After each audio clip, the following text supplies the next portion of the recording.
Hi, everyone. So we're the machine learning class here at SJSU, and today we're going to be kind of giving you guys a rundown of everything we do in the club. So in the beginning, we'll do some introductions, then we'll hear from some of our continuing projects and kind of go over what it involves to come up with a project pitch.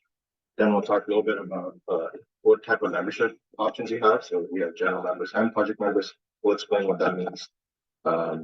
And then, yeah, we'll do an overview of some of the different subfields within machine learning right at the end. If for whatever reason anybody online has any issues, like if there's any technical issues that crop up, just let us know in chat. So yeah, these are our officers. I'm Ani, I'm the president. I'm doing my master's in software engineering with a specialization in data science. And inside of machine learning, my interests include natural language processing, computer vision, and recently generative AI. Outside of machine learning, I really enjoy basketball, D&D, listening to podcasts, and reading. I believe Naveda is a little bit caught up in the moment, which is on the way here. So we are glad we can come and make this. Everyone, my name is Juan. I am a first year master's here doing SU programming. For machine learning, my interests mostly focused on reinforcement learning. I'm trying to get into academia right now, do some research on that. So if you're interested in some sort of research on, you want to start doing that, you can feel free to chat to me. Also for my academia stuff and research, I'm interested in sometimes coding procedural generation stuff. Thanks for introducing yourself. Let me check it. Can you join us online? Yeah, Shelly. Shelly, you can go next.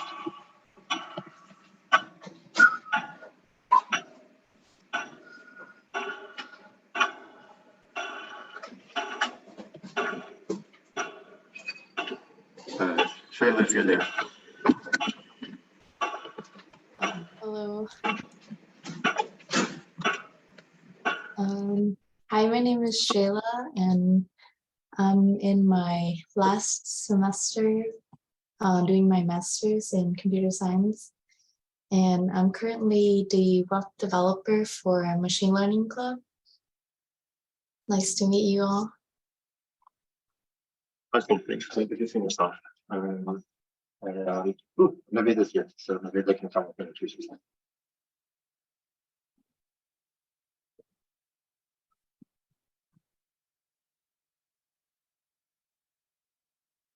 Guys, it's very nice to meet you all here. I welcome to the club. So I'm currently doing my final semester in data analytics, and I'm also working as a research assistant where I implement machine learning for drug predictions. So I'm happy to see you all. I hope you all could learn something from us.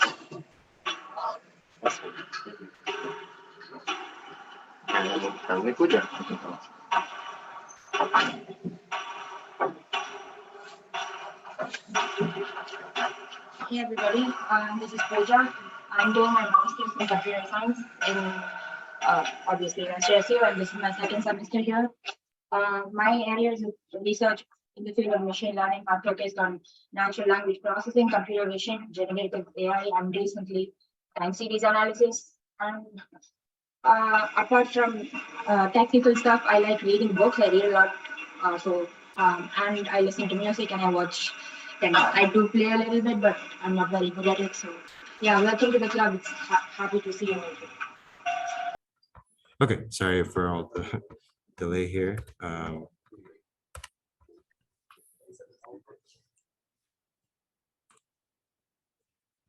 Okay, so I think we did miss some of the people initially. I think Akash, if you're there.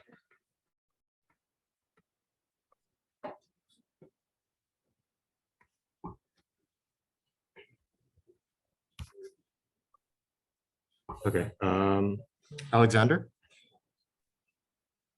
Yeah. Hey, can you hear me? Yeah, I can hear you.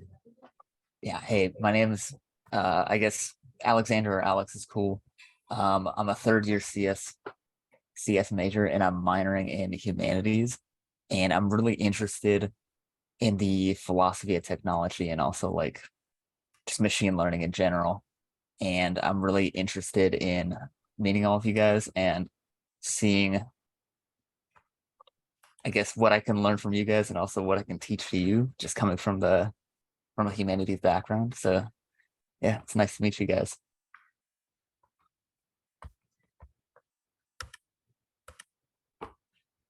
Awesome. Nice to meet you as well. Sure.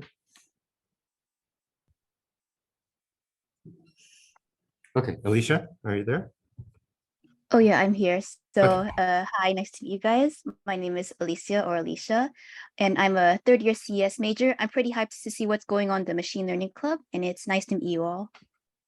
Awesome. Thank you for joining us. Anubhav? Hey, yeah, my name's Anubhav Sani, and I'm a third year software engineering major. And I found out about machine learning from Club Day. And I kind of just wanted to see what machine learning was about and maybe just contribute some projects to the team. Okay, awesome. Thank you for joining us.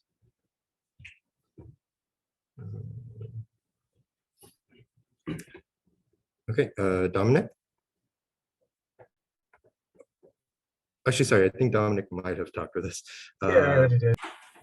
Yeah, okay. Eric? What was that called?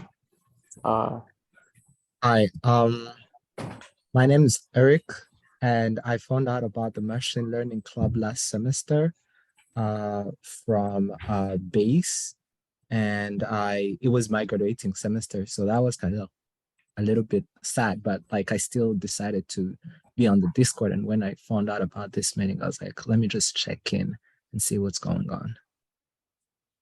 That's awesome. I'm glad you're joining us.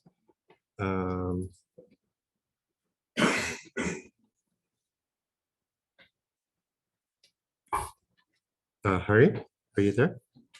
Yeah, I thought you called my name earlier, but yeah, Oh, okay, I I'm did. Hari. Sorry. All right, I'm Hari. I'm a first year computer engineering major, and just like Eric, I got to know this club through Discord, and I'm just excited to see if I could find any project opportunities or something like that and meet new people.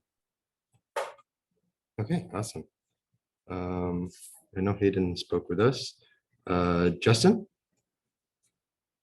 Hello, I'm Justin. I'm a first year software engineering major. I found out about this club through your presentation in CS46B, and I'm very interested in machine learning, but I don't know much about how machine learning programs are created, and I'm very interested to learn about that. Okay, awesome. Karen? Hi, I'm a senior in majoring in applied math, and I heard about this club through. I heard about this club through the Sammy app, and I am interested in learning more about what machine learning is. Okay, awesome. Thank you for joining us. Michael?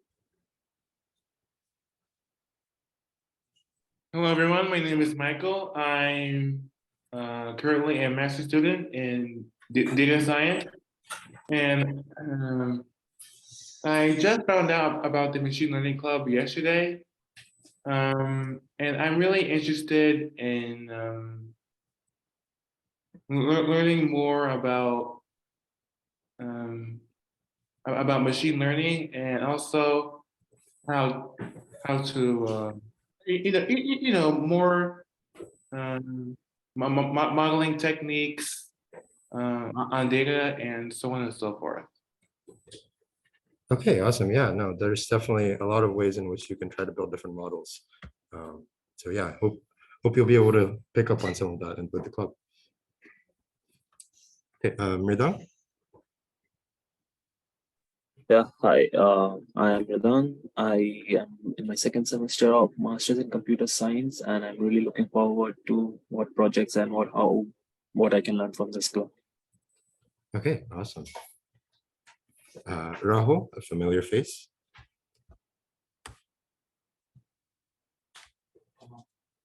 You're in person, yeah. Okay, got it. I wasn't sure. Sorry, I forgot. Okay, you're joining online. Perfect. Got it. Yeah, you've actually joined us in person. I didn't clock that. Okay. Utej, if you're there.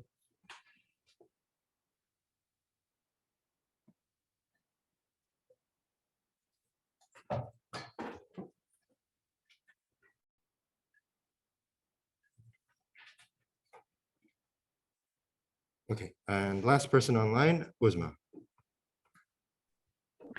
Hi, am I audible? Yes, we can hear you. So my name is Uzma. I'm a computer science grad student, and I'm fairly new to machine learning, especially when it comes to hands-on experience. So that's what I'm hoping to learn. Thank you so much. Okay, awesome. Thank you for joining us. Okay, sorry for people in person. I know it took a little bit of time, but I want to make sure everyone online doesn't feel like we're doing stuff in person and they just don't know what's going on. I hope I didn't achieve the reverse effect. So yeah, we've had some officers give their instructions, but now we'll go with some of the other members. So yeah, why don't you introduce yourself? To help people online, we'd appreciate if you could actually maybe come up and speak, or yeah, I think that'd be easiest probably. Yeah, so just come up and just speak to folks, if you're cool. Otherwise, they're not going to hear anything for like the next 20 minutes. I'll try my best. Hello, everyone.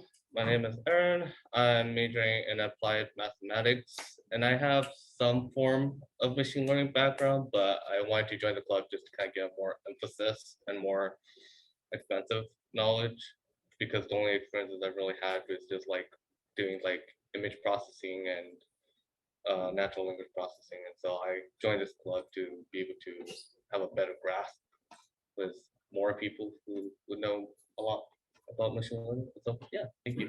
Okay, yeah, thank you for coming. Okay, broke the ice there. Thank you for doing that. Gautam has joined us, so actually, why don't we have Gautam come and give an introduction?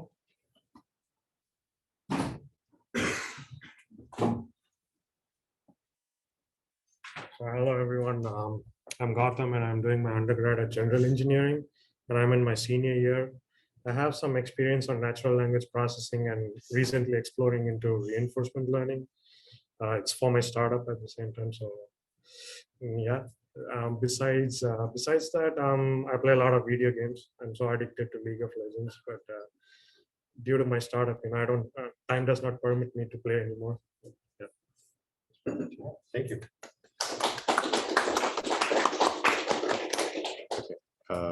If you could join us, yeah, just come up. I know it's a little more formal than introductions might be.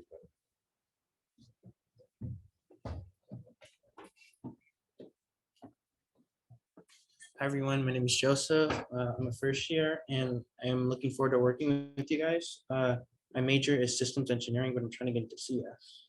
Oh. Thank you.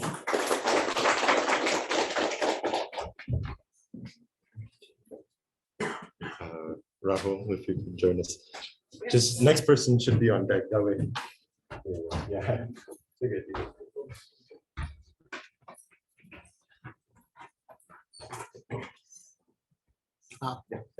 Yep. Hello, everyone. I am Rahul Kandikar. I joined last semester. It was really fun. I joined the project team. I'm majoring in CS and I'm graduating this semester. So this is my final semester. Glad to be spending it with the SJSU club and have an awesome time, everyone. Bye.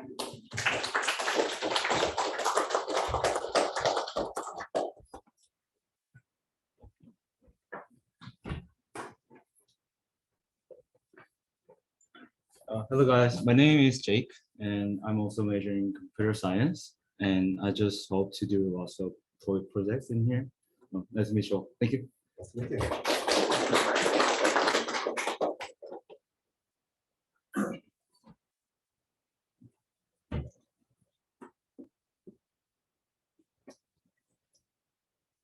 Hi guys, my name is G.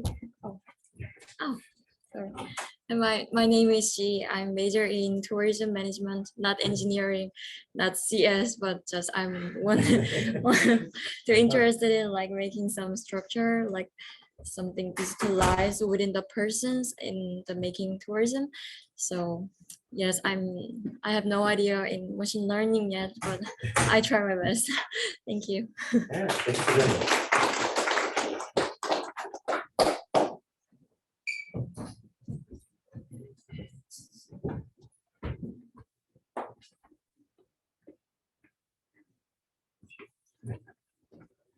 Hello guys, I'm Minse. I'm also a CS major here. Yeah. Hello, I'm Minse. I'm a CS major and I'm really into AI, especially the generative AI, computer vision and natural language process. And I hope we can do a lot of projects together. Thank you.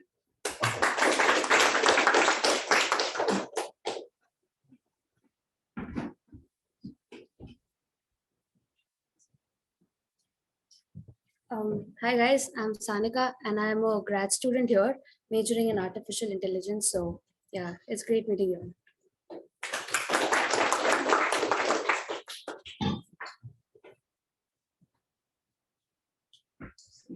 Sorry, we're sneaking.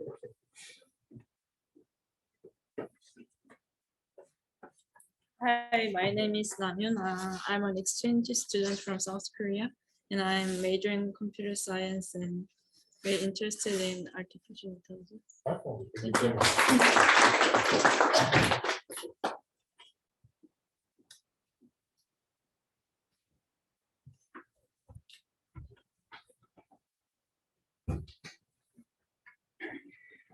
Hi guys, I'm Roman. I'm a computer science student, undergraduate.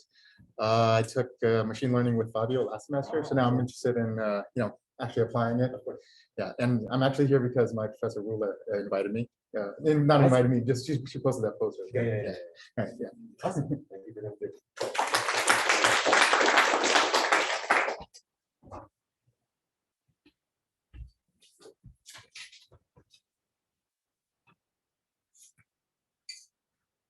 Hi everyone, my name is Richard. I'm a third year CS undergraduate here, and I'm just interested in learning more about NLP and maybe doing a project. Yep.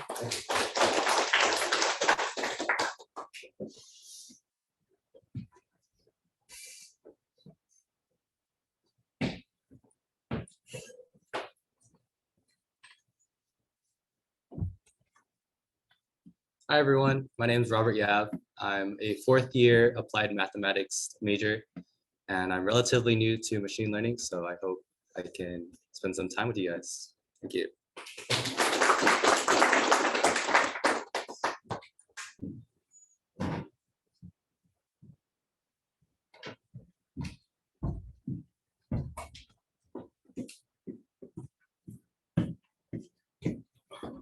Hello guys, my name is Kelvin. I'm an exchange student from Hong Kong. My major in my home university is data science. I'm interested in machine learning, AI, and statistics. I have learned some introduction to reinforcement learning in my last semester in my home university. Thank you. Oh, awesome.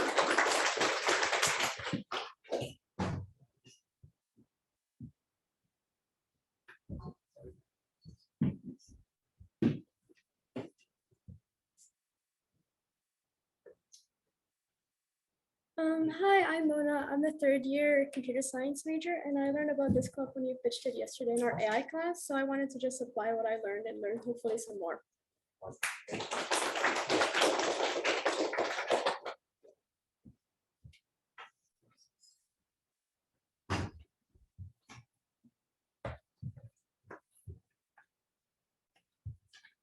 All right, hello everyone. My name is Brian Blockman, and I'm a third year applied math student. I came today because I'm interested in doing some more collaborative projects this semester. Nice to meet everyone.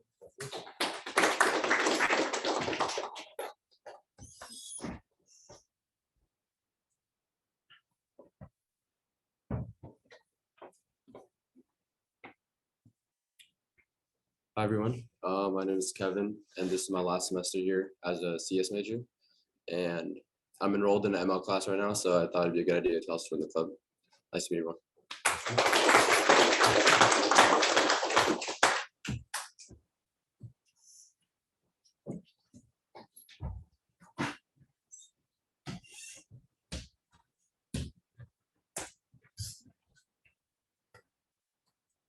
Hi, I'm Lawrence. I'm a first year CS major, and I was kind of interested in seeing what ML Club is about, so I came by to see what's going on.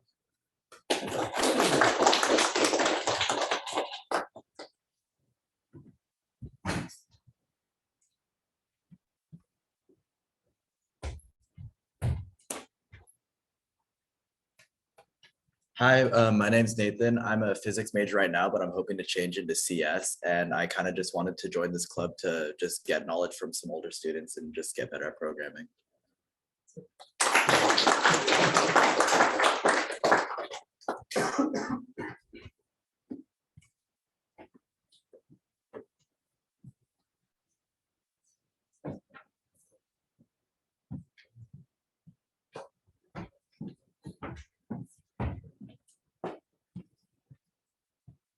Hello, everyone. My name's Jake. I'm a software engineering student. I don't have any prior experience with machine learning, but I'm here to learn.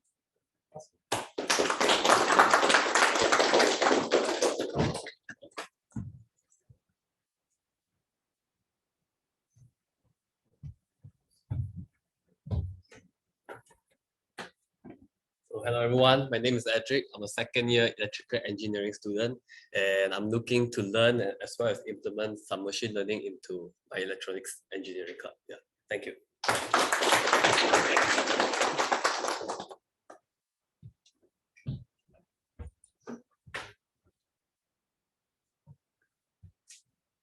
Hi everyone, I'm Aditya Sahu. I'm a master's student in artificial intelligence, and I was part of this club in last semester.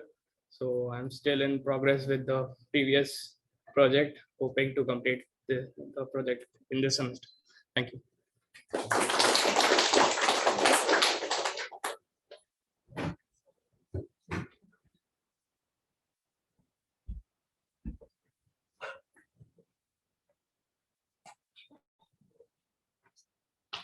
Hi everyone.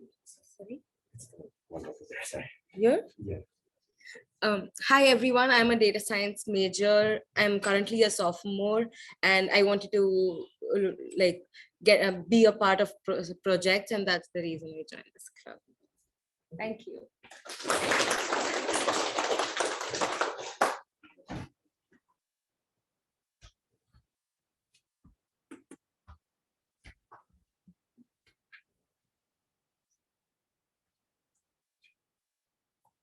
Hey everyone, I'm Ketan. I'm currently a second semester master's student in computer science. My interests are in algorithms and computer vision. Really excited to be here.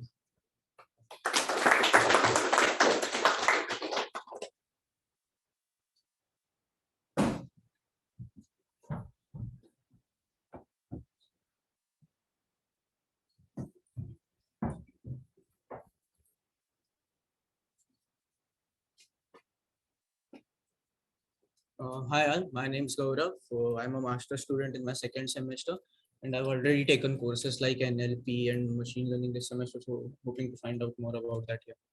Awesome.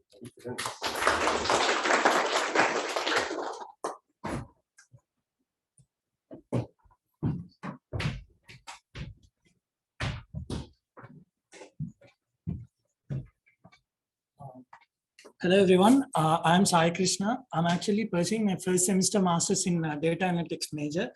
So it's happy to be here and nice to meet you all.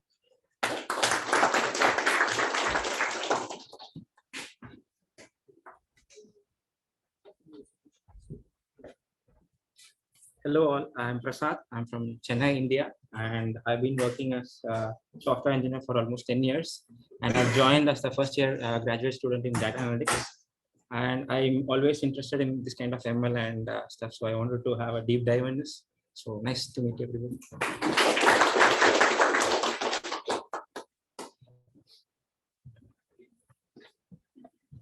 Hi everyone, my name is Anbu. I'm from data analytics first semester. Good to be part of it.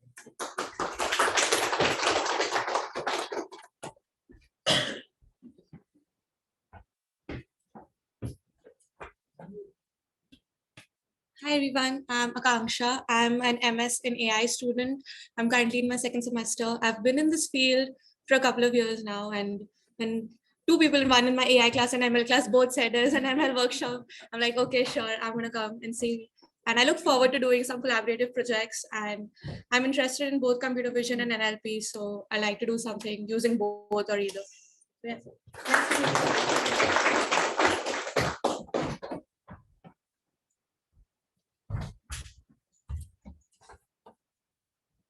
Hi everyone, I'm Ira. My major is software engineering and I'm enrolled in machine learning this semester. That's where I saw you. And I'm excited to learn more about ML from this talk. Thank you.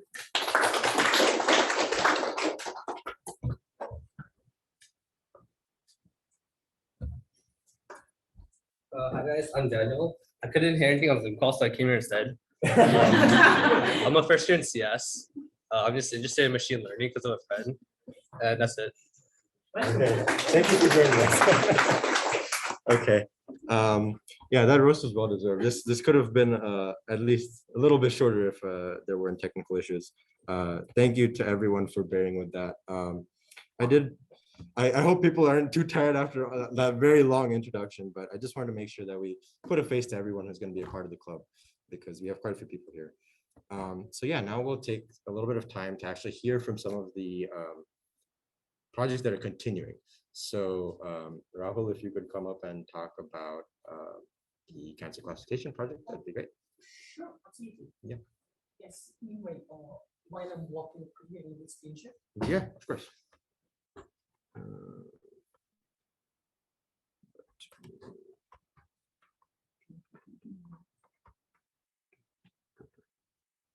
Finding the walk test, right? So I arrive Sorry. exactly when it's There we in. go. More. Why is it not letting me do this? Okay, sorry. Sorry. You gotta understand here. So, hello. I'm just gonna make it close. There you go. Yeah, you're now close. Wait, why can't we see our own? Okay, there. There you go. All right, cool. I am a co-host, so I should be able to screen share. This will stop the other Yeah, screen that's share. fine. Yeah, that's fine. And okay. All right, cool. So yeah. Hello everyone. Cancer sucks, and it sucks even more to find out you have cancer, and it sucks much more to find out you have cancer far too late.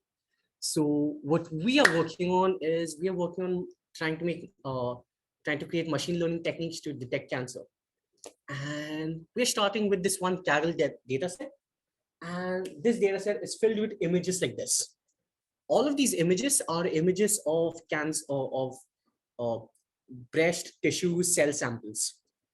Some of these images are cancerous.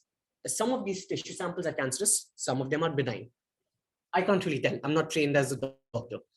But these are labels. So we can use these labels to kind of somehow teach the CNN models to learn the difference between what's cancerous, what is not cancerous. And that's what we're trying to do. So one small sneak peek. This is like a really simple and a very hacky way of doing this. Is over here, this is a cancerous cell, but only one sample. And this is a sample of one benign cell. Now, if you take multiple of these samples and kind of just overlay them on and try to get a picture of an average cell, average image, you can get, well, this is what an average of 5 images look like. This is what the average of like 25 images look like. 25 cancerous images, 25 benign images. And you can just keep building that up. And this is what you get when you average a lot of cancerous images, and this is what you get when you average a lot of benign images. As you can see, the cancerous images in general are darker. So the ML models pick up on patterns like this. This is just a simple way of visualizing them. And we try to experiment with some cool stuff, figure out how we can make computers even better at detecting this. And that's what we do at Project Cancer Classify. Do we have team spots? We're still working that out. Yeah, I mean, we can discuss. Yeah, we can discuss. If this sounds interesting, reach out to Anjali and or reach out to me or reach out to anyone on the Discord server.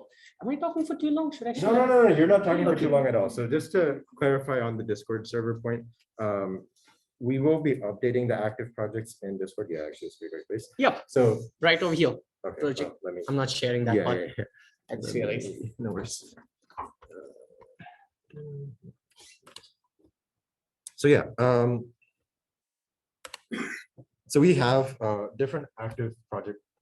Yeah, Shall we? that's the Yeah, project cancer perfect. classifier server. You can check it out. You can visit it on your own. You can speak over there. It's not restricted to the folks who are in the project.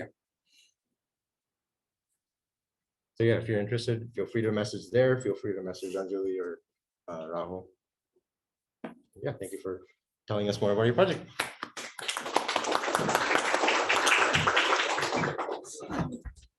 Okay, Gautam, if you want to come up. Yeah, what's up? Ah, okay. Sorry about that.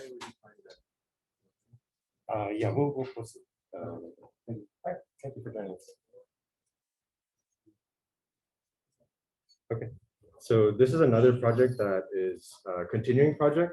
This project is called Forward, and Gautam can tell you a little bit more about our demo. Just a correction, it's not. Yeah, a yeah, well, not project. demo, but I mean, it's not a project, we just kind of expanded it into a startup. I should say it started as a machine learning project within the club, and it has since expanded. Yeah, it started off in 2021 and we've been like, I mean, it's more than a year. So, I mean, just a gist about it, like how many of you, like have issues with, searching for a job? Yeah. Like what kind of like runs in your head? Like, I mean, at least this question runs like, why am I getting rejected when I, like fit the requirements? So, I mean, we came up with an idea of how about, like you have your resume as a search input, and then, like it tells you, like how far are you from your dream job, and, like what's getting you rejected, because, the recruiters make their decision just based on your resume. So, so we decided to have a web extension. So let's say, you're going to get into like Indeed.com and then our extension pops up like Grammarly, and then assuming that you have created an account and uploaded your resume, just click on it. It's gonna like show you what jobs like matched you in the backend. And let's say like you kind of want to know more about this scores over here, which basically says what skills matched and what do not. If you hover over it, it's going to tell you that. So that way, you can upskill yourself or at least know how far are you from the job. And the ones in the middle are basic. These ones are basically the timestamp that says how long the job post has been there for, because generally companies get their required number of candidates within like 5 days of the posting. Beyond that, it exists because of some federal law or something. So it's just an indicator for, it's a good indicator for job applicants to not rely much on like old posts. And let's say you like this job, it's going to take you to the job page, and it's going to and this analytics is going to like tell you like what keywords matched and what did not. It's important because when you read a job, right, like generally you spend 1 or 2 minutes going over a job, but they expect you to read for more than 2 minutes, because it's not just the skills that they look for, but even the keywords that match your resume. So like recruiters look at how many keywords got matched. So it's always good to like edit your resume for each job that you apply by replacing some keywords. So that way you can get the initial interview. And the ones in the orange, when you hover over it, it's going to tell you like a sum up of what's it's all about. And let's say you want to upskill or you want to fix those, you can go to our app library, and these are some of our apps. Either you can take it as a course on campus, or if you want to save costs, you could always like go to Coursera or Udemy, and it'll give you recommended courses that you could take. And this VMark, you can go and edit your resume over there. So that's just a gist about this product. And we are actually nearing our launch. We will be launching a closed beta soon, like around like next week or two. We'd like to have about like 30, 40 students where we want to closely work with and get some feedback and tweak our model. Because our goal is in the later stage, we want to build something like Chat GPT for jobs. So it's like Indeed meeting Chat GPT. That's our slogan. Yeah, just to talk about the machine learning part here. So this primarily focuses on natural language processing because you're trying to look at actually matching keywords, but not just strictly keywords, also related skills to specific skills that might be existing in the job description that you have very similar skills to or matches to. So there's a lot of different models that we've been looking at, and we've actually been trying to also look into the possibility of using reinforcement learning recently. So at the moment, we don't have a specific plan to take on more team members, but once we start getting into the launch, we'll probably be looking to add more people. I mean, I can show our Yeah, current team yeah. actually. Just a moment. Moving forward, pitch deck.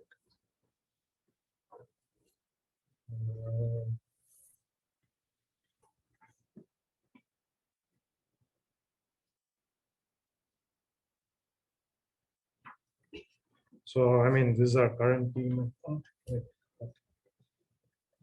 Resume share. Oh, wait. Okay. So this is like our current team, and we just kind of have a lot of people on the AI and like backend dev. So as we get more funding and as we scale up, we might be able to add, but not at the moment. And Avani is helping us with the AI part, and we are also trying to onboard one of the professors like Stas. I hope many in AI must have heard of. So we are trying to onboard him as our advisor for the reinforcement learning, and we hope to have some more updates soon and maybe showcase our demo in one of the club meetings, probably next week or following week. Yeah. Let me see if there were some questions. I mean, like we did start this company. We started off as a project in this club, and we expanded it into a company. We just recently filed a C corporation, and we are also like part of the startup incubator, if you have heard of. And we'll be joining their cohort and working with the SJSU mentorship team and the Office of Innovation. And we're also like working with the Career Center, with whom we'll be officially like launching sooner as our product gets better. And yeah, that's pretty much it. Yeah, awesome. Thank you for sharing about the project. I should say to start.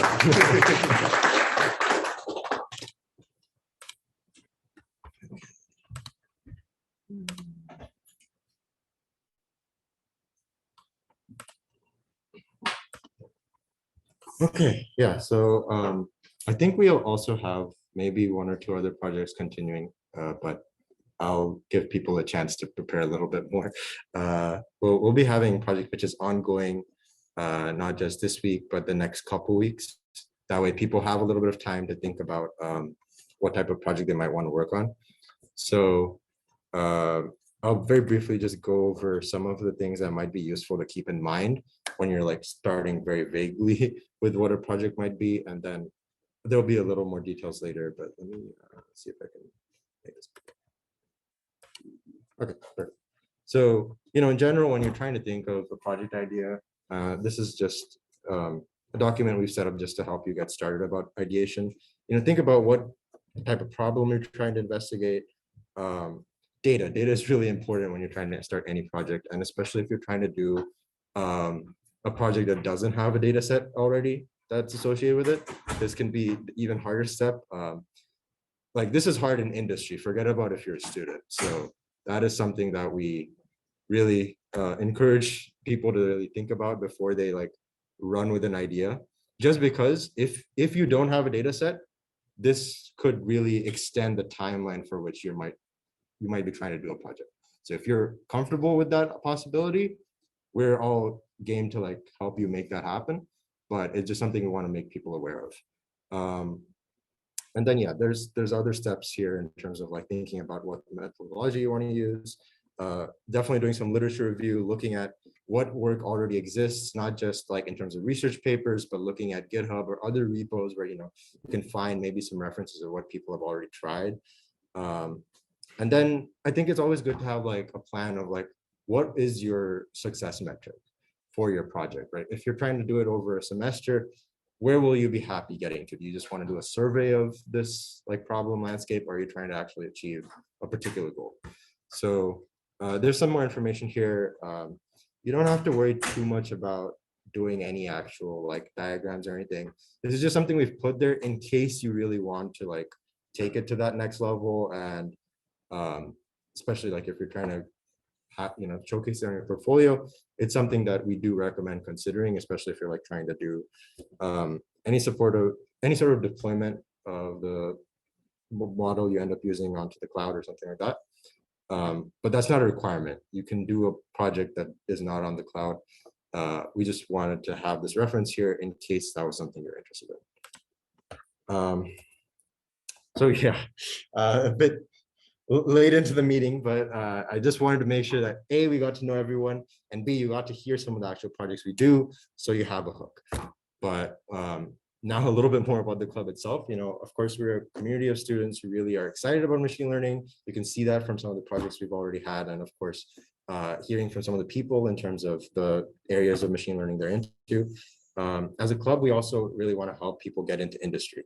So the reason we have a project focus is because that's really what a lot of industry looks for. They want to see what projects you've worked on. They want to see what areas you've worked on. They want to see how you've actually applied what you've done in a classroom and then ran with it somewhere else, right? So that's a large part of why we focus on that. But we also do have other technical events. You know, we try to bring in guest lecturers, and we have networking events. We collaborate with the Career Center, and so yeah, that's definitely a main goal of ours. And then we also want to provide compute resources. So this has been something in the works, like, and we are getting very close to the stage that we can actually provide this. So we have a workstation for the club, and we have like got it set up in the College of Engineering. We're still trying to set up the actual like time sharing and things like that. But once the project teams get formed, we're hoping that we can let you guys know what the process will be to actually use the workstation by around mid-March. So about a month from now. But that way, you know, if you especially start getting into projects that are a little bit more intensive, the workstation we have is not going to be able to do like the craziest project you might be able to think of, but it should definitely help compared to what most students have access to. So yeah, about the semester, we're going to be meeting in person, of course, here in the business building and BBC 326, as well as on Zoom every week, barring holidays and other exceptions that we'll, of course, notify people of. And the real goal this semester is to do hands-on projects, both as a club and in teams. So we've had the project team structure for quite a few semesters now, but this semester specifically, we're going to be trying to do more projects within the club. So during this first roughly hour of our meeting, that's usually when we have our shared activities where we do all the project updates, and then, you know, do something as a club before we transition either to an event or time for project teams to work within their groups. So this semester, our main focus during that time will be working on different projects, and we're currently working on the exact timeline of what projects we'll be doing and have more details about that. Pooja is the main person who's going to be helping with that, but we're going to have multiple people involved, and we are also open to input. So if you have any ideas for a project you think would be nice to do as a club and work through together, you're welcome to suggest them to any of the officers. Send us a DM, whatever you want to do, like, let us know. We also have technical events. So I mentioned some of the guest lectures. We're also trying to do some workshops, and we're also trying to host a panel event, which will specifically, we'll probably have that around the beginning of April. So yeah, we have a couple of things coming up, and we'll let you know as soon as we have details.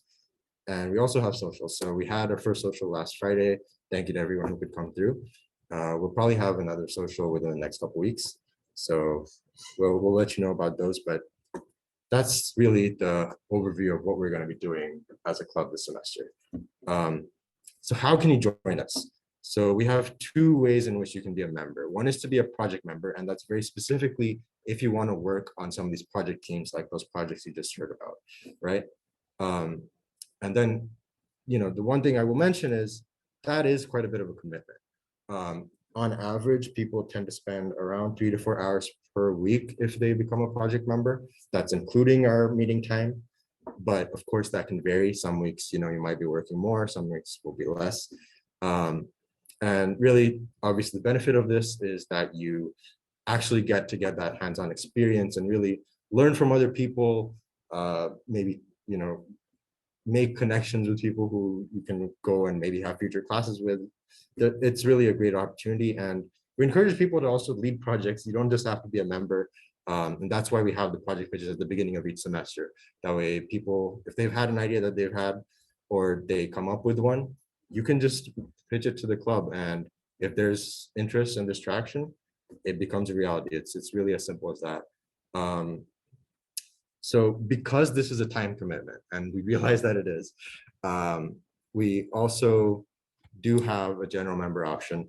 And as a general member, you still get to obviously attend all of our events, our meetings. Those are all still available to you. Only in some cases, like if we have limited availability for certain events, that's only happens once in a while. That might be the case in which a project member gets priority. But otherwise, general members have access to everything. So getting into the projects a little bit more, especially if you're trying to think about how you might want to do a project pitch. I, of course, gave that high-level management overview, but specifically in terms of data, since that's something I mentioned is really key. If you have your own idea, we really encourage you to find a data set. So one great place to look is Kaggle data sets. There's a lot of data sets available here. So, there's like a lot of sports-related data sets. There's chess-related stuff. There's education. There's a bunch of different categories. If you want to do something about Pokemon, you can. Like, it's really, there's so many options. Of course, when you're looking at data sets, this is not the only place you can look. You can also look, there's some useful repositories. I know UC Irvine has one that's pretty well known, but the Kaggle data sets sometimes tend to be a little bit more interesting because they're more updated. UCIs are usually used a lot in courses, and they're standardized, which is good. But that doesn't necessarily mean you might have the most fun time with them. And there's other repositories too. So this is just a couple of them. But if you want to just, even if you have an idea and you want to see if that data set exists, or you want to get an idea by looking at what data sets are there, that's definitely one place we'd recommend you looking. Of course, we mentioned like doing some research on related works that already exist, be that actual papers or repositories. And then, yeah, defining your approach, defining your success metric. Those are all really good ideas to have. If you don't want to think about a data set and you actually want to get involved in a Kaggle competition, that's another option we also recommend. So that's something you could also come and pitch. You can just say like, hey, I want to work in this competition. This is like my initial idea for how we could approach it.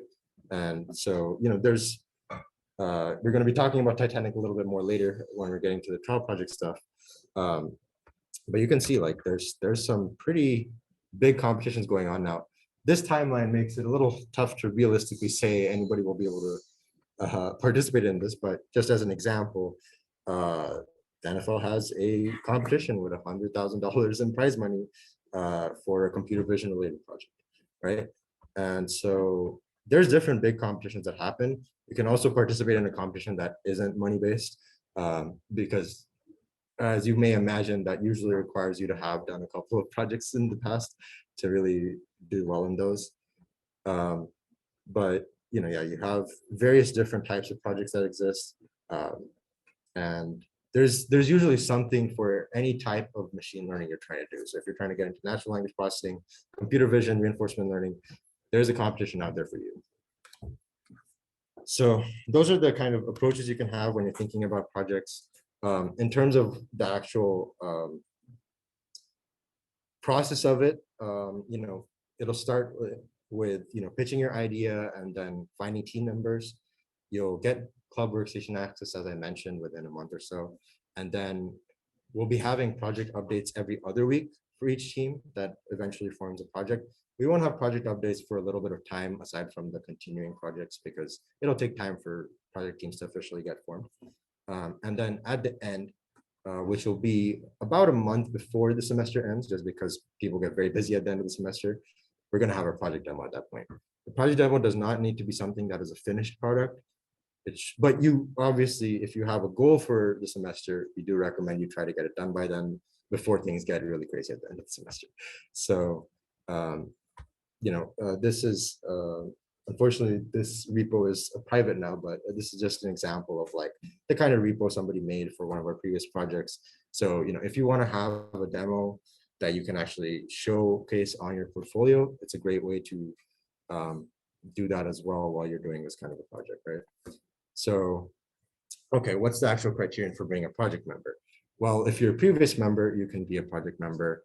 If you've completed a machine learning course, you can also be a project member. If you have experience in ML, you can be a project member. Well, you might say, okay, I don't have any of that. You can still be a project member, but that's when you need to complete the trial project. So let me make sure this is bigger for everyone. Okay, cool. So this is a critical point. You don't have to be a project member. You can be a general member. I just want to make sure everyone's very clear on that. We encourage everyone to come to the club. Like, we want this to be a place, whether you're starting out or you're already very advanced, you'll find something that works for you.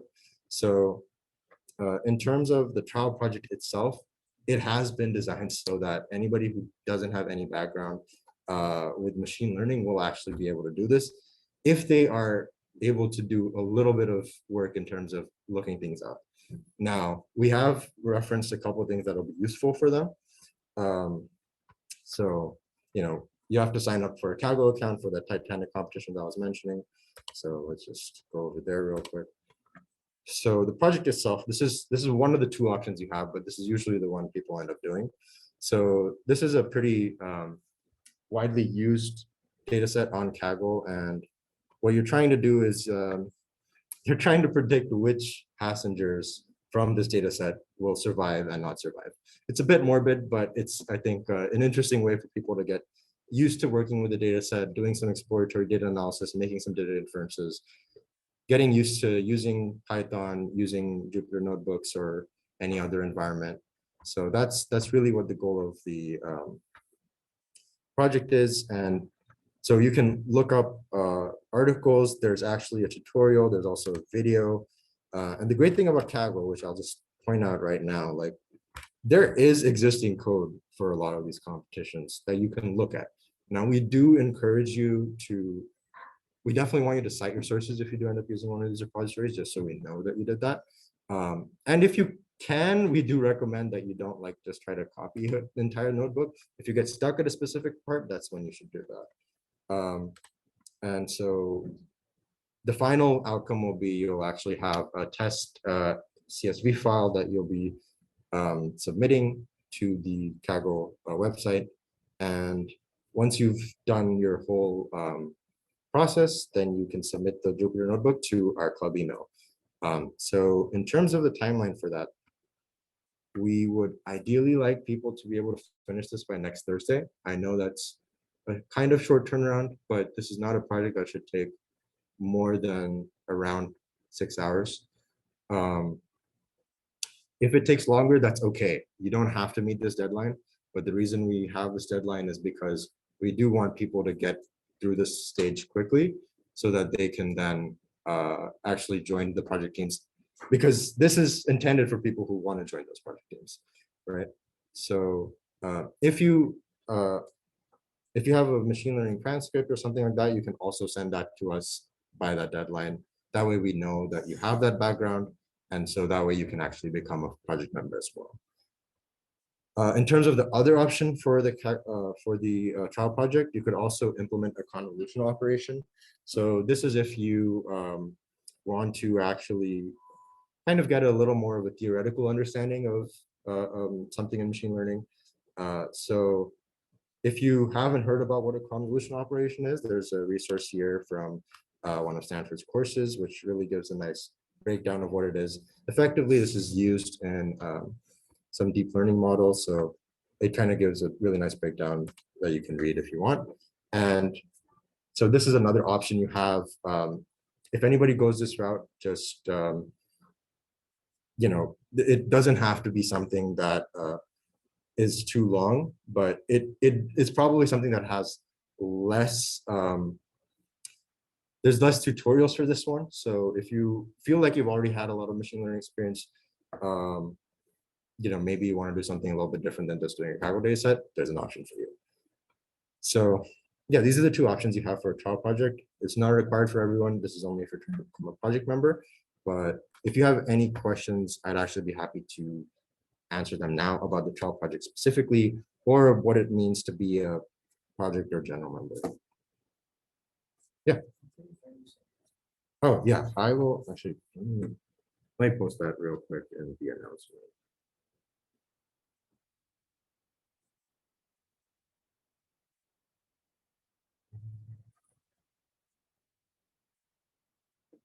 But yeah, anyone else have any questions related to being a member, doing the trial project?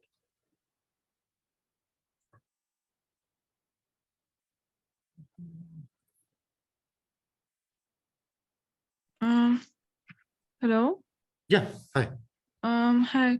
Could you just explain a little bit about what it means to be a general member? I do see the slide, but Yes, yeah, that's true. I didn't spend specific time on the general member. So to reiterate, being a general member, you have access to almost everything the club is still doing. When we're putting on events, when we're doing technical events, our meeting time, most of it will still be useful for general members.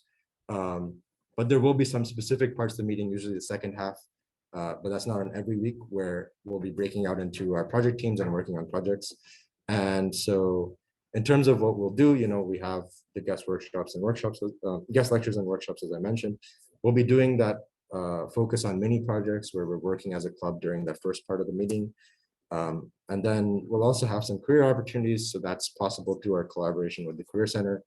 And yeah, so we'll have more information about any events we have coming up. But as a general member, you still have access to all of that. And really, we have this dual track approach so that A, if you're like intimidated about starting a project right now, or B, if you just feel like you don't have the time to fit that kind of commitment into your schedule, there's still a way for you to be a part of the club and still get something out of it. I hope that answers your question. yes, thank you so much. Of course. All right, let me just quickly post the slides as well, since I just mentioned that.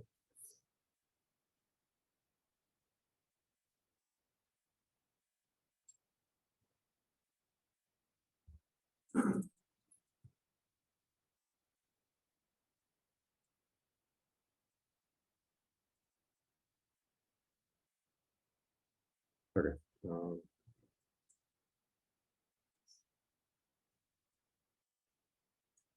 Okay, I posted the slides both. I updated the previous announcement and I also put in general in case you want to follow along. So we actually do have our first event already lined up. So this will actually be a networking event 2 weeks from now. It's going to be from 12 to 2. So we will be meeting here from 11 to 12, but then we'll be heading over as a club to, I believe it's in the student union in some of the meeting rooms. And so we'll be having, so this is not a hiring event, but it is still an opportunity to meet with company representatives, and you're still allowed to bring your resume and stuff and ask questions if you have about like what opportunities they might have. So some of the confirmed employers are Zoom, New Relic, Veritas Technologies, Enterprise, DHL Supplies, City, and there may be a couple more. So this is something that's possible because of our partnership with the Career Center, and it's one of the few organizations in the student organization partnership program. So definitely recommend that people look out for this event announcement. So there's going to be a sign-up form for this specifically that will be sent out next week. And yeah, we'll of course also mention it in next week's meeting as well, but just wanted to make people aware there'll be a networking event, and any person who joins us as a general member will be able to join us for this as well. speaking of joining us, here's the membership form for this semester. So if you are already a member from a previous semester, you don't have to fill this out, so you're welcome to. But anybody who hasn't, let me actually move this, yeah. Anybody who hasn't joined us before, there's a QR code, and of course, there's also a link, and I'll also post a link right now and announcements channel.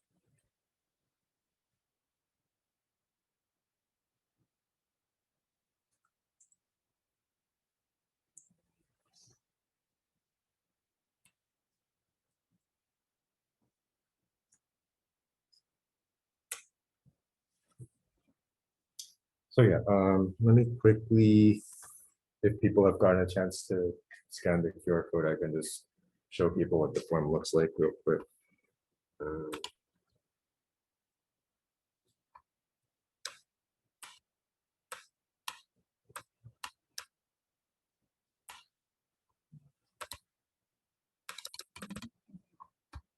Okay, so yeah, some of you might have already filled up some of this information if you came out to an org fair, but some of the things that are different here is, of course, the important question about whether you want to be a project member or a general member. Filling this out does not make you a project member, it just lets us know that you're interested in that, so that way we know to look out for your email either containing your previous experience or your trial project by next Thursday. And you can also let us know if you have a favorite area of machine learning, and then, yeah, how you got to know about us. And that last field is really just to let people, let us know if there's like anything in particular you are looking forward to do in the club. And that helps us know what kind of things we want to cover in our general meetings going forward. So yeah, I'll give people a few minutes to fill that out. And then I think we'll resume at like 12:20. And yeah, if anyone in the meantime has questions, either in person or online, happy to answer them.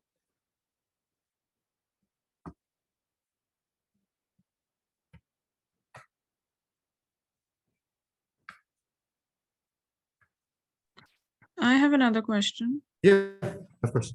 Is there a deadline to join the club? We don't have a strict deadline to join the club as a general member. Project member, we usually want people to join like within a month at the latest, because it becomes pretty hard to integrate people into project teams. You would still need to make sure you had finished the trial project and or given the information about your experience, but we would definitely recommend you join the club earlier. That way you get the most out of it, of course. But yeah, we do have people join us in the middle of the semester too. And we always encourage people, like even your friends, if you think they might not be able to join in this first month for whatever reason, but you think they can join later, let them know. They can come to the club and still, attend a lot of our meetings and stuff. But specifically for project members, I think we do try to make sure that they join earlier. There have been times people have joined later, but that's usually a case-by-case basis, and a lot of that falls also on the project lead, because it's a lot on them to like try to bring people up to speed. So we do leave some discretion to them as well in those cases. Got it. Thank you.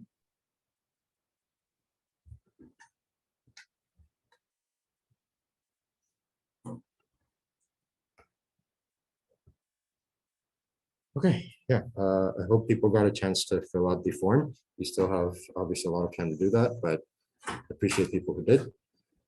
And with that, we'll be doing an overview of some of the different areas of machine learning.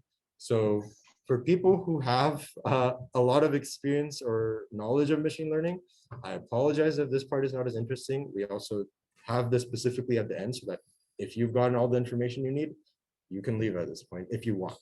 With that being said, we'd love for you to stick around. We have tried to make this engaging. And importantly, for people who might not have a CS or engineering background, We hope that this will give you some crash course. We hope it's not too into the details. Please stop us at any point and ask questions. That's what this part is for. We want to give people a crash course effectively. All right, Nivedha will lead us off. So hi guys. So for I know that many of you are new to the machine learning. So whenever you wanted to start with the project, start learning about machine learning. So this is the first thing everyone would start with, the traditional machine learning techniques. So for machine learning, we need data, right? So we'll have two types of data. So one is supervised data, so which is label data. So in that type of data, you'll have inputs and also the outputs. For example, in the bank, you have information about the account, customers, and whether or not he or she was availed a loan. So the information about the customers will be your input data, and whether or not he was given a loan will be your output data. So that type of data is called label data. So for label data, we'll be using supervised machine learning techniques. So in supervised, we have two types of techniques. First one is classification. So whether a person has a cancer or not, it's a classification problem. So the output will be a category. So in binary classification, you'll have only two types of category: positive, negative, yes, no, like that. And for multi-classification problem, you'll have more than two categories. For example, you have to find categorize the email. You have primary email and important emails and things like that. And second one is regression. So in regression, your output will be numerical values. For example, so you have a data like if you're given a height and age of the person, you're trying to predict the weights. So the output you are trying to predict will be a numeric. So it could be like 54, 53. So for that type of numerical output, you'll be using regression models. And coming to the unsupervised machine learning methods, so some data might not have the outputs. So in that type of data, you could do a clustering. So you could find out the similarity between the data and you could cluster them as shown in the figures. And you can say, and you can try to understand what are the characteristics these numbers have in common.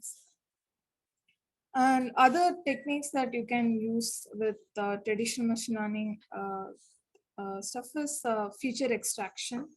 So imagine you have image data, so you can't use the image data directly in a machine learning algorithm. So you have to extract the features and a signal data, so audio data. So in even that you can't use it in a machine learning. So you have to extract data like what is the wavelength of the signal, does it have a noise, and entropy of the signals. So feature extraction is the techniques that help you to extract useful data from unusable raw data. And next one is dimensionality reduction. So you'll be learning much more about it when you go into these concepts. But so dimensionality reduction is the technique. For example, the data that I'm working with, it has 552 features. So it's a lot of features, and machine learning algorithm, it will suffer when it wanted to predict the data accurately. So in dimensionality reduction, we will reduce the dimensions of the data and we'll have the useful information from those data as much as possible. And hyperparameter optimization is one method that, so for each algorithms, machine learning algorithms, you have specific parameters that you can fine tune. So this method helps you to fine tune each model, and thereby its predictive power will be more. So recommender system, obviously, like you guys, if you have phone and YouTube, so it recommends videos for you, right? So even the Amazon, so its recommender system is used mostly in the commercial platform, and it will be using a rating methods to recommend anything for the users. And ensemble learning is something, so usually we'll use one algorithm to predict the output, and in ensemble learning we'll be using 2 or more algorithms to predict the output, so that we can be sure that the output is as accurate as possible. So there are many techniques in each of these things, but this is just the overview of what we could do in with the traditional machine learning algorithms.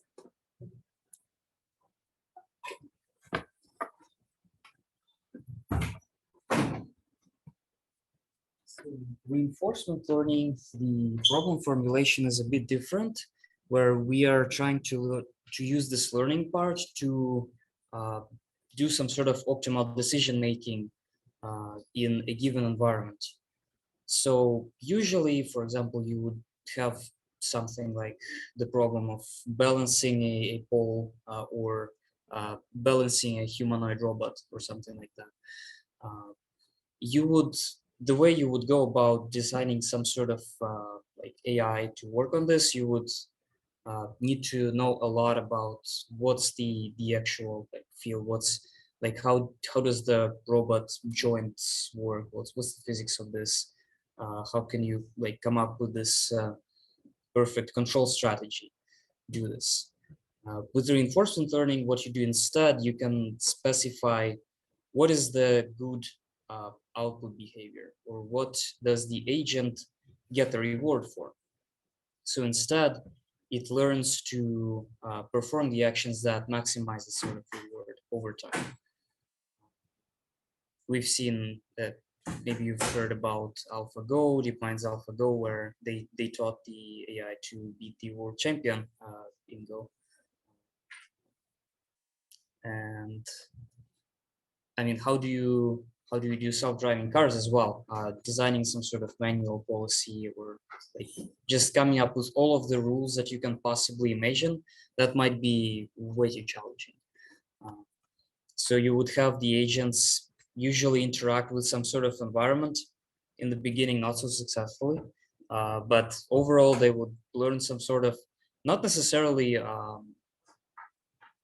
behavior that you would predict, like why would the optimal moving forward be this on the right? I'm not sure. Or with this interesting example, but it's doing it, so that works. And you wouldn't come up with a sort of, if it would be much harder to come up with a kind of optimal strategy by hand for all of the, like, I think it's about like 50 joints in this specific one. But yeah, that's the gist of what we can use the reinforced learning for.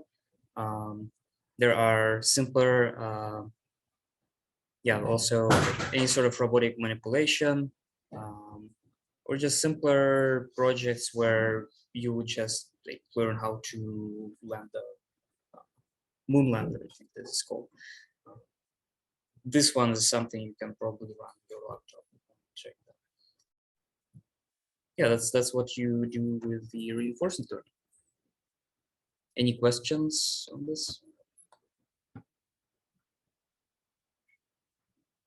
Yeah, I'll pass this to you.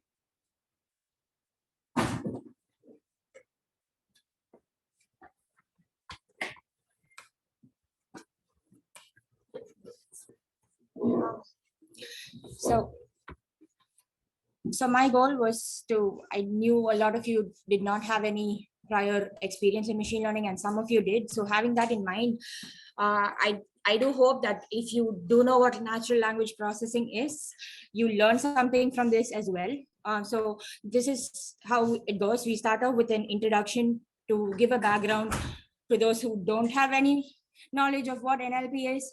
And then, so this is the first slide, and then we'll talk about challenges and why NLP is hard. And then we'll talk about the Turing test, which is a test on chatbots and why no chatbot has been perfect in passing that test. All right, so so this is my first slide. I think this video explains the background of natural language processing better than I could. So it's a 5-minute video. Let's take a look at it and pay attention, because it ends with a question, and let's see if you guys can answer it. Okay. Star Wars fans would be familiar with the golden life-size hospitality robot C-3PO. While Star Wars might be set in a galaxy far, far away, the reality of having machines talk and respond to us in a human-like manner is already a reality, which keeps getting more and more realistic with every passing day. The people you ask for queries on websites, your smart assistants, even calls made over the internet, all of them have one thing in common. None of them are actually human. Now, you must be thinking, if they are not human, how do they manage to sound and seem so human-like? How do they respond to me so intelligently? And how are they so articulate? This, my friends, is the magic of natural language processing. What is NLP? Natural language processing, or NLP, refers to the branch of artificial intelligence that gives the machines the ability to read, understand, and derive meaning from human languages. NLP combines the field of linguistics and computer science to decipher language structure guidelines and to make models which can comprehend, break down, and separate significant details from text and speech. Every day, humans interact with each other through public social media, transferring vast quantities of freely available data to each other. This data is extremely useful in understanding human behavior and customer habits. Data analysts and machine learning experts utilize this data to give machines the ability to mimic human linguistic behavior. This helps save millions in terms of manpower and time, as you don't need to always have a person present at the other end of a phone. NLP is also a lot more widespread than you may realize. You use it every day in seemingly normal and insignificant situations. Don't know how to correctly spell a word? Autocorrect has you covered. Need to see if your article or thesis will get flagged for copyright violations? That's okay. A plagiarism checker will search through the web and find any cases of published documents, which may match your work line by line. While NLP seems really cool, yet a cutting edge and complicated technology concept, it is actually pretty easy to learn. You start off with a document or an article. To make your algorithm understand what is going on in it, you need to process it into a form which is easily comprehensible by the machine. This is no different than making a child learn to read for the first time. You start off by performing segmentation, which is to break the entire document down into its constituent sentences. You can do this by segmenting the article along its punctuations, like full stops and commas. For the algorithm to understand the sentences, we get the words in a sentence and to explain them individually to our algorithm. So we break down our sentence into its constituent words and store them. This is called tokenizing, where each word is called a token. We can make the learning process faster by getting rid of non-essential words which do not add much meaning to our statement and are just there to make our statement sound more cohesive. These words, such as are, and, the, are called stop words. Now that we have the basic form of our document, we need to explain it to our machine. We first start off by explaining that some words like skipping, skips, skip are the same word with added prefixes and suffixes. This is called stemming. We also identify the base words for different word tense, mood, gender, etc. This is called lemmatization, stemming from the base word lemma. Now we explain the concept of nouns, verbs, articles, and other parts of speech to the machine by adding these tags to our words. This is called part of speech tagging.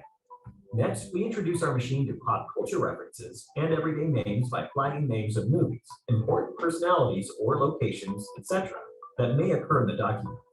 This is called named entity tagging.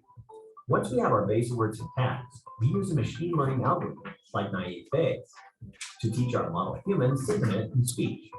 At the end of the day, most of the techniques used in NLP are simple grammar techniques that we have been taught in school. Here is a question for you. Which of these NLP techniques is used to obtain words from sentences? A, stemming. B, tokenization. C, lemmatization. D, segmentation. Yeah, I think that was a lot of technical terms for somebody who's new, but like I said, I wanted to achieve a balance. So do we have any takers? Can somebody answer this? Somebody in the meeting? It's a simple question. If you were paying attention to the video. Segmentation, who said that? Okay, segmentation is converting words. So the question is, how do you get words from sentences? That's a good try. Yeah. Yeah, tokenization is the right answer, because segmentation was close. I'll give it to you, but tokenization, I think you should have paid attention to the question a bit more. Words to sentences is tokenization, right? Okay. The document to sentence is segmentation. Sentence to words is tokenization. Okay. Do we have any questions about what lemmatization, stemming, anything, any of the techniques that were mentioned? If anybody did not understand, feel free to stop me. So I'm just Star moving on. Wars fans would be familiar with the goal. Sorry. How do I go to the next slide? Okay, great. So now that we know, and all of us, I hope, are on the same page about what NLP actually is, I wanted to discuss a little bit about why it's so hard, right? Why is it still a challenging thing? Why do people still work on it? Which is language processing is hard, right? Because if you, I think most of us would know, if you're in an argument and somebody misunderstands you, you would probably have said something like, that was out of context. When you just take my sentence out from why I said it and say it, it might sound rude. So I think most of us might have defended ourselves that way. So context is key. You need to make sure that you need to take into consideration the semantic meaning of a sentence, instead of even the syntactical meaning, right? Which is hard, especially in terms of different languages. If you forget English, you have so many other languages that do things different ways. And yeah, a human being cannot learn all the languages that's there in the world, and to make a machine understand languages, that's completely hard, right? So that is why it's still an area of research. There's a lot to be improved on. And the next one is languages are ambiguous, right? So if you look at this example, it says juvenile court to try shooting defendant.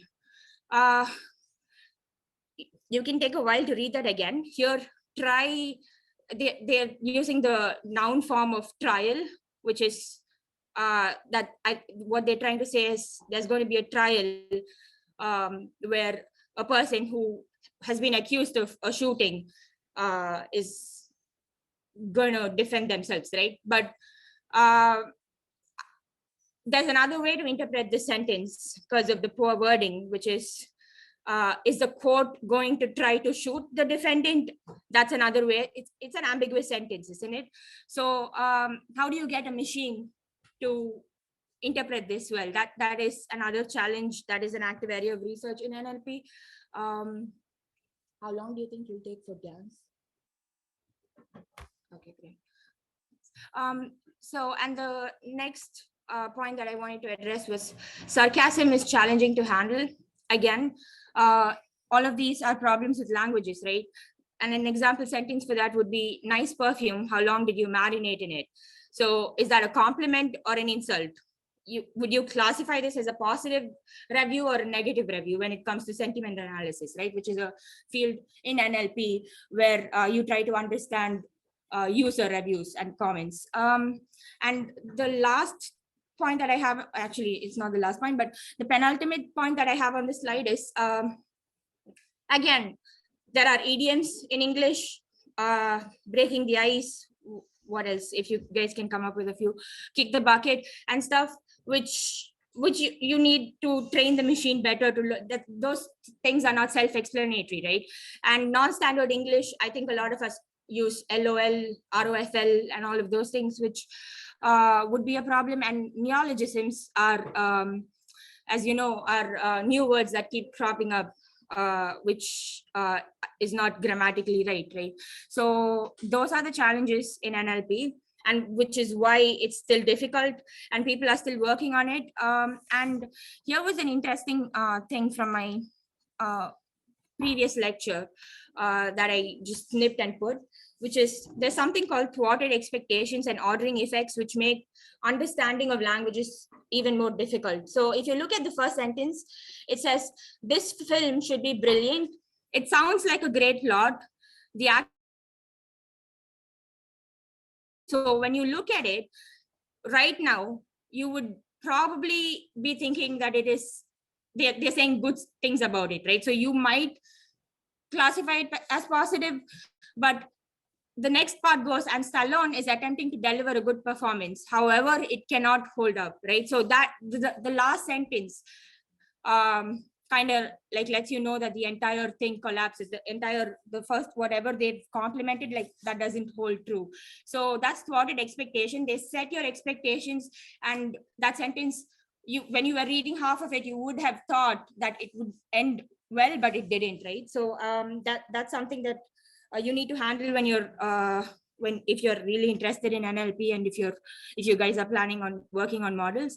And ordering effects is, again, the next sentence, as Keanu Reeves is nothing special, but surprisingly, as usual, Keanu Reeves is nothing special. So, but surprisingly, the very talented Lawrence Fishburne is not so good either. They said very talented, they ordered it wrong, right? The machine might struggle to understand if this is positive or negative. As human beings, we understand, but those are like some of the challenges in machine learning, which is why no machine in the world, it is debatable, but generally people like to say that no machine in the world has passed the Turing test, which is, I hope some of you know who Alan Turing is, right? So the father of theoretical computer science. He proposed this test, and what Turing said was, if a computer, so he said we as human beings would reach the zenith of artificial intelligence if we can build a machine which, when is behind a veil. So say when two people are talking, so when say there's definitely a human being involved in the conversation, and say the other person on the other end might be a human or maybe a robot, right? But if the human on the other end cannot figure out if it was a human being talking to them or a robot talking to them, then he said that we would have reached the zenith, everything there is to achieve in AI, right? And not surprisingly, no machine in the world has been able to do that. And the Lebanon Prize was actually an annual competition which went on until 2020. I think they stopped because of the pandemic, and they kind of try to decide the best chatbots. It's a chatbot competition, and they try to give out prize to whichever chatbot can pass the Turing test to a certain extent. And Mitsuko, they changed the name to Cookie, was a 5-time winner. And just today morning, I was talking to it, and I just took a snip of the conversation to give you guys a bit of insight into why this is so hard, right? So it told me, I don't know if you can see it. Yeah, great. It's good to see you, Pooja, right? That's how it started the conversation. And I said, hey, Cookie, it's nice to see you too. And then I don't know, maybe nobody's ever tried that, but again, it started repeating itself. It said, hi, Pooja, it's nice to see you too, Pooja. And to play along, I wanted to, be able to check its emotions. And I said, you just said that, lol. And I tried to use stuff that's not used in natural grammar as well. I used LOL. And then it said, yes, and you have already said, and it quoted me, nice to see you too as well. So I think from the beginning of the conversation, we can kind of tell that this is definitely not human on the other side, right? So, and it asked me if I'm laughing at it because I said lol. And LOL, and I said, I wonder, and here I was just trying to check if they've trained it to take offense. So I said, I wonder if you actually are worthy of winning the Lebner Prize 5 times. And I said it with a haha, which was like, I was trying to be sarcastic.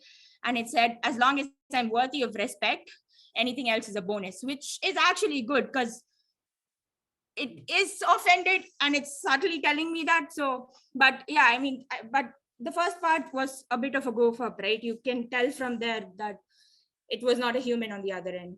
So yeah, I think that was a little bit more than just an overview, but I'm done. Yeah, thank you for the Sorry spirited about that. overview. No, it's okay. So yeah, in case you didn't have an idea, we have people who are actually working or have worked on research in some of these fields. So I hope that was not completely over some people's heads.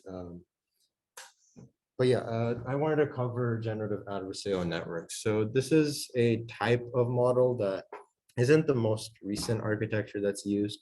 The reason I wanted to mention models is because that's something you'll often hear about in machine learning, right? Okay, like I'm using this model, I'm using that model. And so what that usually refers to is a certain type of architecture.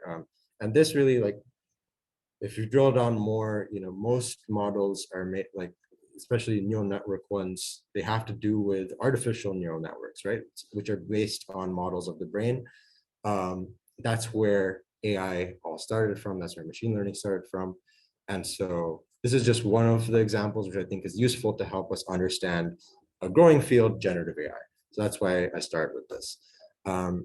Generative adversarial networks are mainly based on an unsupervised approach, but there's also labeled data, which is interesting, but I'll explain that a little bit more. So you can think of this as an AI's imagination in some sense, because you have these GANs, or generative adversarial networks, creating images that aren't real but feel very real. And you guys might have seen some examples of this, and we'll show you some examples. But the basic concept is that you have two parts of the model. You have a generator, which is really trying to create something realistic. So like in this example, that's an image, a fake image of a dog, right? And then you have a discriminator. That's what takes the real images, which are the labeled part of the data set, and the fake images that are generated, and it just classifies them as being fake or real. Now, over time, the generator starts getting better as it keeps getting, it keeps trying to improve its matches to the real images. The discriminator also tries to become more discerning about the differences between the real and the fake. And so there's kind of this effect of steel sharpening steel, and you actually get some pretty cool results. So what are the applications of this? Well, this website that I'm about to take you to is aptly named "This person does not exist" because this person does not exist. And if I keep refreshing this, you'll see these are all pretty photorealistic renderings of people, and not a real person, right? So pretty crazy. It's like 1024 by 1024 size. Now there is a whole paper that goes into exactly how this was created using GANs. It's from 2019, the end of 2019.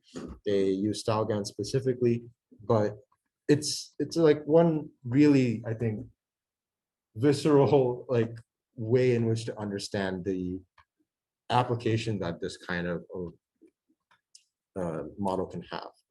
So this is when I do the quick aside about generative models more specifically. So GANs are a type of generative model. That's where the whole generating part comes in, of course. That's why we're mentioning that.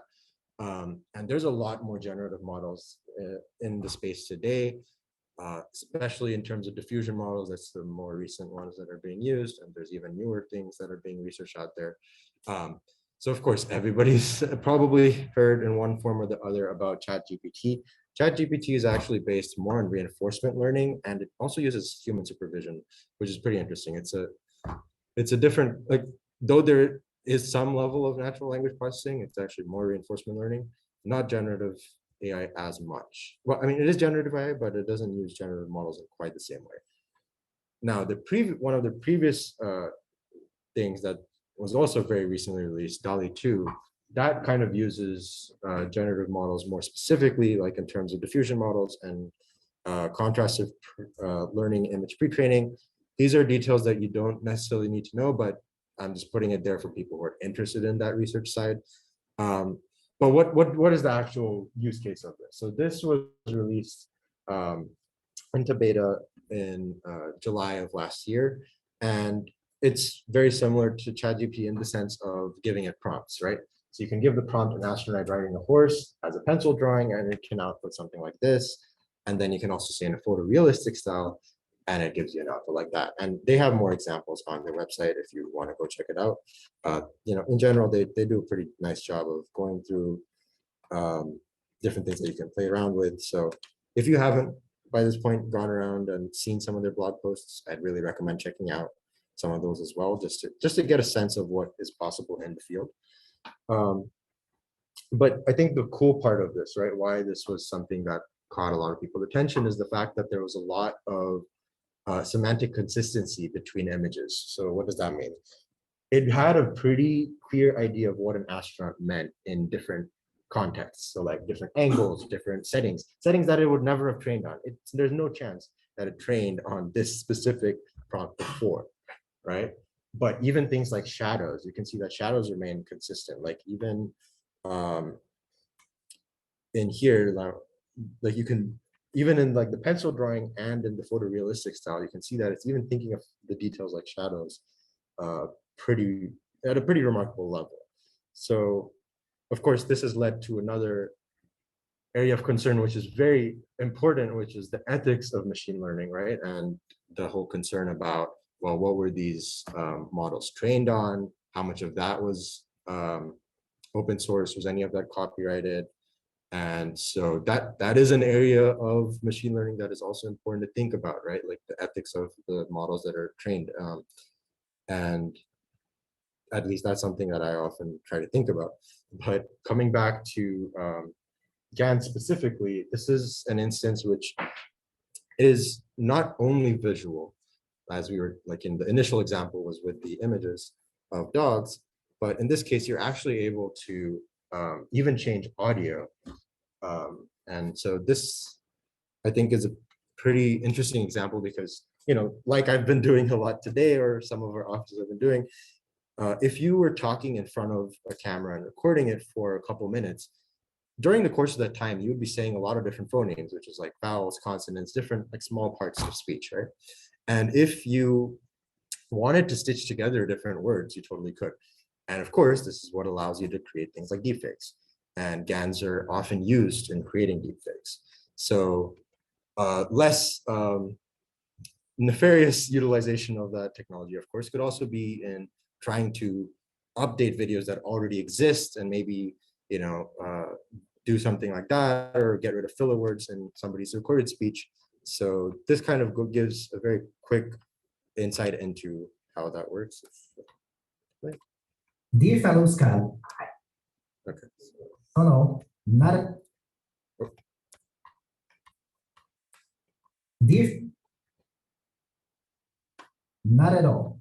Hold on to your papers because with this amazing new technique, what we can do is look at the transcript of a talking head video, remove parts of it or add to it, just as we would edit any piece of text. And this technique produces both the audio and the matching video of this person uttering these words. Check this out. Apple stock price at $191.45 per share. The market closed today with Apple's stock price at $182.25 per share. It works by looking through the video, collecting small sounds that can be used to piece together this new word that we've added to the transcript. The authors demonstrate this by adding the word fox to the transcript. This can be pieced together by the V, which appears in the word viper, and taking ox as a part of another word found in the footage. As a result, one can make the character say fox without ever hearing her uttering this word before. Then we can look for not only the audio occurrences for these sounds, but the video footage of how they are being said. And in the paper, the technique is proposed to blend these video assets together. Finally, we can provide all this information to a neural renderer that synthesizes a smooth video of this talking head. This is a beautiful architecture with lots of contributions So make sure to have a look at the. So yeah, that's also a useful resource, 2 minute papers. There's a lot of other channels as well on YouTube. But that, yeah, concludes our crash course on machine learning. I apologize if it was dense. I think it was a couple of points, but I do hope it gave you some idea of the different subtools of machine learning. These slides are, of course, all available to you. You will have a lot more time, hopefully, to digest it, other than what we just mentioned up here. We will also be posting the recording for this info session sometime this weekend, hopefully. And in terms of things to take away, we'll again be having our meeting next Friday. The trial project is due next Thursday. So if you're a continuing member, no stress. If you are not and don't have any ML background or experience, we would encourage you to finish the project by that deadline. And if you do have experience, then just send us some information related to that to the club email. That way we know that you're all set to be a project member. And if you have a pitch, start thinking about what you would want to pitch. It does not need to be as long as some of these pitches were, because these are continuing projects. It can just be a slide or two, couple slides. What are your initial ideas for the project? How do you think you want to go about approaching it initially? How many members you'd want to have in your team? So yeah, I know it is a lot. Thank you for bearing with us. And we hope to see you next week. I'll also stay on for a little bit if anybody has questions online or in person. Thank you, guys.